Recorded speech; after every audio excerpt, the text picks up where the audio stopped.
പാനായിക്കുളത്ത് ഇരുചക്രവാഹന യാത്രക്കാരന് കുഴിയിൽ വീണ് പരിക്ക്. പാനായിക്കുളം സ്വദേശി ദേവയാണ് അപകടത്തിൽപ്പെട്ടത്.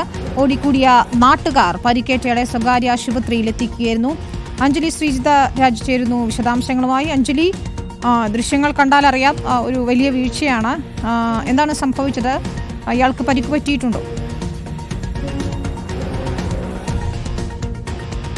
വിനീത, പാനായിക്കുളം സ്വദേശി ദേവയാണ് ഇന്ന് ഏകദേശം 8 മണിയോടെ അപകടത്തിൽപ്പെട്ടത്. അതായത് റോഡിന് കുറുകെ നിർമ്മിച്ച കാനയിൽ വീണാണ് അപകടമുണ്ടായത്. കാനയിൽ ഇയാൾ ബുള്ളറ്റ് ഓടിച്ചുകൊണ്ട് ഈ പാനായിക്കുളം ഭാഗത്തേക്ക് വരികയായിരുന്നു. ഇതിനിടെയാണ് ഈ റോഡിലുള്ള ഈ കുഴിയിൽ, അതായത് കാനയിലേക്ക് വീഴുന്നത്.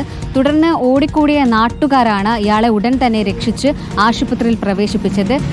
അതായത് സാരമായ പരിക്കുകൾ ഉണ്ടെന്നാണ് അറിയാൻ കഴിഞ്ഞത്. കൂടാതെ ഈ റോഡിൽ ഇത്തരത്തിലുള്ള ഒരു കുഴിയുള്ളത് ഇയാളുടെ ശ്രദ്ധയിൽപ്പെട്ടിട്ടില്ലായിരുന്നു. കാരണം ഈ റിഫ്ലക്ടറുകളോ മറ്റ് ലൈറ്റോ ഇതിനിടയിൽ സ്ഥാപിച്ചിട്ടില്ല. കൂടാതെ ഈ കലുങ്ക് നിർമ്മാണത്തിനായിട്ടാണ് ഈ ഒരു കാന നിർമ്മിച്ചിട്ടുള്ളത്. കൂടാതെ ഇതിൻ്റെ മുന്നിലായിട്ടൊന്നും ഈ ബാരിക്കേഡോ ഒന്നും സ്ഥാപിക്കാത്തതിനാൽ തന്നെ ഈ ഒരു കാന ഇയാളുടെ ശ്രദ്ധയിൽപ്പെട്ടില്ല.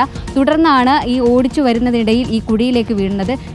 ഏലൂരിൽ നിന്നും ഫയർഫോഴ്സ് എത്തിയാണ് ഇയാളുടെ ബൈക്ക് ഈ കുഴിയിൽ നിന്നും പുറത്തെടുത്തത്. കൂടാതെ ഇയാൾക്ക് അത്യാവശ്യം നല്ല രീതിയിലുള്ള പരിക്കുണ്ട്. ഈ കാനയുമായി ബന്ധപ്പെട്ട് ഈ നാട്ടുകാരുടെ പരാതിയും ഉയരുന്നുണ്ട്. ഈ അശാസ്ത്രീയമായിട്ടാണ് ഈ കാന നിർമ്മിക്കുന്നതെന്നും കൂടാതെ ഇത്തരത്തിൽ അവിടെ സ്ഥിരമായിട്ട് ഇങ്ങനെ ഒരു അപകടം സംഭവിക്കും. പക്ഷേ ഇത്രയും കൂടുതൽ വലിയൊരു അപകടത്തിൽ നിന്നുമാണ് ഈ ദേവ രക്ഷപ്പെട്ടതെന്നാണ് നാട്ടുകാർ വ്യക്തമാക്കുന്നത്. കൂടാതെ കഴിഞ്ഞ ദിവസം ഇതേ രീതിയിലുള്ള സമാനമായ സംഭവങ്ങൾ ഉണ്ടായിരുന്നു.